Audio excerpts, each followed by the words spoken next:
अस्सलामुअलैकुम। MGT 601 SME management की assignment number 1 का सोल्यूशन आज हम इस वीडियो में करेंगे। तो अगर आप मेरे चैनल पर नए हैं तो मेरे चैनल को सब्सक्राइब करें और बेल आइकन पे क्लिक करें। इसकी जो ड्यू डेट है वो 23 जून है। इसके टोटल मार्क्स जो हैं वो 10 हैं। तो लर्निंग ऑब्जेक्टिव्स क्या हैं कि स्टूडेंट जो हैं वो रोल ऑफ NGO से मुतारफ़ हो सकें। यहाँ पे एक बैकग्राउंड दिया गया एक ऑर्गेनाइजेशन का जिसका नाम है करंदाज पाकिस्तान। ठीक है, इसके बारे में तमाम डिटेल्स हैं, आपने ध्यान से पढ़ लेनी है। ये टाइम वेस्टिंग है बहुत ज़्यादा, आपको सिर्फ समझाने के लिए ही है। ठीक है, इसमें उसकी कैपिटल के बारे में, डिजिटल के बारे में, रिसर्च इनोवेशन के बारे में बताया गया है। आपने एक सक्सेस स्टोरी को पढ़ना है जो कि ज़रूरी है। उसमें क्या है जी, न्यू एज फ्लोर मिल, एक पेशावर में एक रोयदा अमजद की एक जो वहाँ पे रहने वाली औरत है जो कि अपने फील्ड में महारत रखती हैं। 1998 में जब उनके खावंद की डेथ हो गई, 1 साल बाद डेथ होने के बाद वो आगे आई। She move forward and look took over his beloved flour and general mill in Peshawar. और उसने जो अपनी वो फ्लोर मिल है और उस मिल को पेशावर में ले आई। वो उसके हस्बैंड जो थे वो बहुत ही इंटरेस्टेड थे कि वो बिज़नेस को सक्सेसफुली चला सकें। तो उनकी डेथ के बाद उन्होंने उनके ख्वाब को पूरा किया और तमाम चैलेंजेस को जो कि बिज़नेस को ख़त्म कर सकते थे, तबाह कर सकते थे, उनको फेस किया। उसके बाद में जो बिज़नेस को सक्सेसफुली रन करने के बाद बहुत सालों बाद उन्होंने डिफरेंट चीज़ें एक्सप्लोर की, उन्होंने अपॉर्चुनिटीज़ दी और उन्होंने एक्सपैंड बिज़नेस को किया डिफरेंट वेज़ में।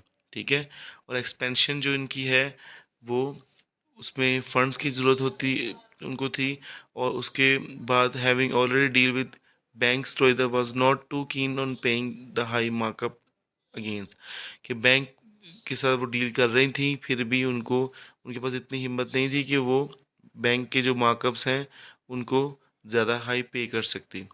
अब उनको रोहिदा को उनको करंदाज के बारे में पता लगा तो उन्होंने उनसे रब्ता किया और उनको apply to take part in the challenge, उन्होंने चैलेंज में पार्टिसिपेट किया। उसकी एप्लीकेशन जो सिलेक्टेड हो गई और she began to get the business development support services from Karandaaz. उनको ये करंदाज जो टीम है उसके बारे में उनकी सपोर्ट सर्विसेज मिल गई।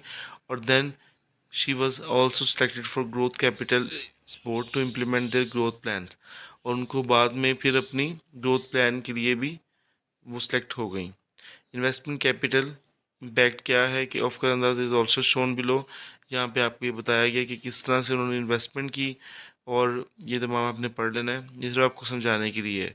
रिक्वायरमेंट क्या है कि जी आपने किसी भी इंट्रोड्यूस करना है NGO को, कोई भी। उसके बाद में the areas in which it's supporting the SME entrepreneur and one success story of the NGO। आपने किसी भी NGO को मुतारिफ करवाना है और ये बताना है कि वो किस तरह से स्मॉल एंड मीडियम इंटरप्राइजेस को वो हेल्प कर रही है और उसके बाद में उनकी कोई भी एक सक्सेस स्टोरी सुनानी है। Please note that the data of the NGO must be available online for verification purpose. ये आपने वो डाटा उठाना है नेट से या वो उसके बारे में लिखना है जो कि ओरिजिनल में हो। ठीक है, कोई फर्जी चीज़ नहीं लिखनी। Follow the giving pattern in which Karandaaz case has been reported. जिस तरह के उस पैटर्न को आप फॉलो करें, ये जिस तरह के यहाँ पे लिखा गया है, ये करंदाज ने जिस तरह से फॉलो किया है ये आपने पढ़ लेना है सारा। ठीक है, कैपिटल क्या है, डिजिटल रिसर्च इनोवेशन वगैरह सारी इसको फॉलो करते हुए आपने लिखना है। और उसके बाद में सबसे पहले आपने इंट्रोडक्शन टू ऑफ NGO करनी है कि उसके बारे में इंट्रोडक्शन बताना है, फिर उसके एरियाज़ बताने हैं कि वो किस किस में काम कर रहा है और उसकी सक्सेस स्टोरी या इम्पैक्ट डाटा वो बताना है।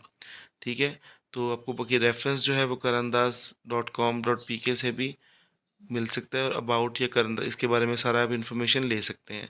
चलते हैं इसके सोल्यूशन की तरफ।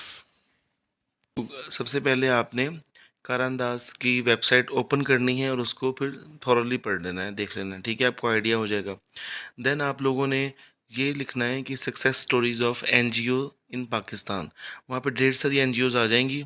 ठीक है, उनमें से मैंने जो सिलेक्ट की है वो SOS जो चिल्ड्रन विलेज है। ठीक है, ये वाली इसके बारे में यहाँ पे आप देखेंगे तो आपको काफ़ी डिटेल आ जाएगी इसके सारी प्रोजेक्ट्स वगैरह के विजन वगैरह के बारे में।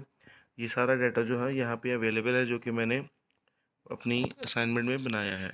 ठीक है, यहाँ पे इसका जो डाटा जिस तरह से कार उसके लिए कारअंदाज के लिए ज़रूरी था, इसी तरह इसमें भी अवेलेबल है।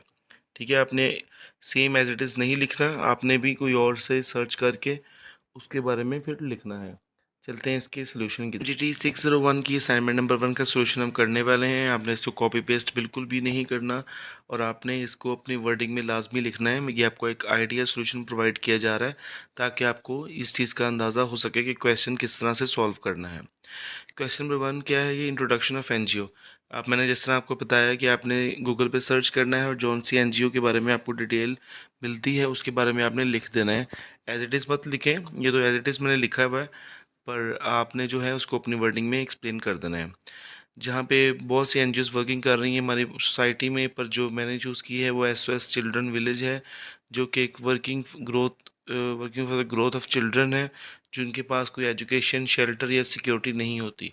अब इसके एरियाज़ क्या हैं? यहाँ पे मुख्तलिफ इसके ऑफिसेज़ हैं, ऑल ओवर द वर्ल्ड है, और पाकिस्तान की मुख्तलिफ सिटीज़ में भी इसके ऑफिस पाए जाते हैं। और इसका जो आइडिया क्या है कि चिल्ड्रन विलेज का क्या आइडिया कि इंपॉर्टेंट माइलस्टोन है development of modern approach toward the welfare of children. ठीक है, तो उसके बाद में इसकी जो नेचुरल पेरेंट्स, जो ऐसे बच्चे जो कि यतीम हैं या जिनके पेरेंट्स नहीं होते या जिनको पास कोई घर नहीं होता, उनकी वेलफेयर के लिए काम करती है और उनको फिर ये loving care, security and higher education और जॉब ट्रेनिंग भी प्रोवाइड करती है। ठीक है, और allow them to live normal lives and sense of confidence, ये भी इनको प्रोवाइड की जाती है विद फुल पोटेंशियल। और उसके बाद में ऑर्गेनाइजेशन का एम क्या है? To admit children who are completely orphans and social orphan through a standard admission policy. सिर्फ ऑर्फन बच्चों को ही यहाँ पे दाखिला दिया जाता है। Social orphan are the result of the mother being remarried और हैविंग एन इनक्योरेबल डिजीज़।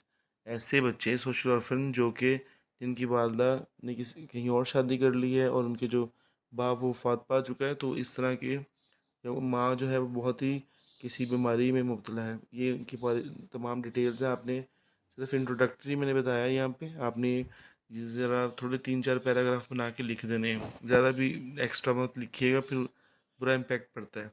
उसके बाद में सक्सेस स्टोरीज़ हैं, तो यहाँ पे ये जो 2310 फैसिलिटीज़ हैं जो कि 135 कंट्रीज़ में और टेरिटरीज़ में काम कर रही है। अब बेसिक में आपने क्या लिखना है जी कि फाउंड कब हुई थी? 1949 में। ये तमाम डिटेल लिख देनी है।